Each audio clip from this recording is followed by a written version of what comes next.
নমস্কার, শুভ সকাল। আমি সাধন রায়। আজ এসেছি তোমাদের কাছে কিছু উপহার নিয়ে। আশা করি গ্রহণ করবে।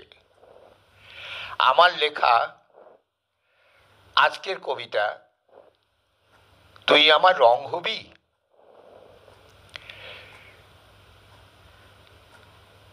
তুই আমার রং হবি, আমি হব তোর তুলি। তোকে নিয়ে গোয়ার সি বিচে বসে ছবি আঁকবো।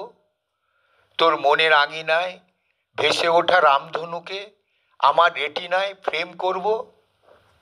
যখন তোর প্রয়োজন হবে আমার চোখে ক্লিক করে তুই দেখতে পাবি।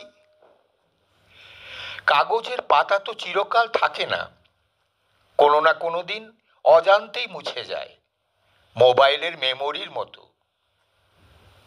শাড়ির আঁচলও তো ক্ষণস্থায়ী, যাযাবরের মতো বারবার ধুতে ধুতে সাদা হয়ে যায়।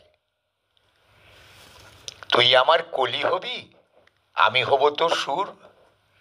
তোকে নিয়ে ডাল লেকে বোটে বসে গান বাঁধব। তোর প্রেমের জারক রসকে আমার হৃদয়ে প্রেম করব। যখন প্রয়োজন হবে তোর হৃদয়ে ক্লিক করে তুই শুনতে পাবি। যে গান কেবল তুই আর আমি শুনব, ফেসবুকে ভাইরাল হবে না, শুধু একান্ত আপন হয়ে চিরকাল থেকে যাবে। রেকর্ডিং তো বেশি দিন থাকে না, বইয়ের পাতাও তো তাই, একদিন ছিঁড়ে যায়। স্মৃতিও দীর্ঘস্থায়ী হয় না, একদিন মুছে যায়।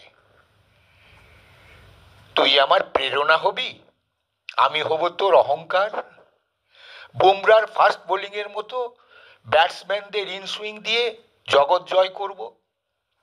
তুই গর্বে আত্মহারা হবি, আমায় ভালোবাসবি। আমার চলার সাথে তুই ঢাল হয়ে থাকবি, আমার সাফল্যে তুই আনন্দ পাবি। দুর্গম পথে কজনই বা পাশে থাকে, প্রয়োজনে টেনে হিঁচড়ে খাদে ফেলে। কজনই বা অপরকে সুখী দেখতে চায়।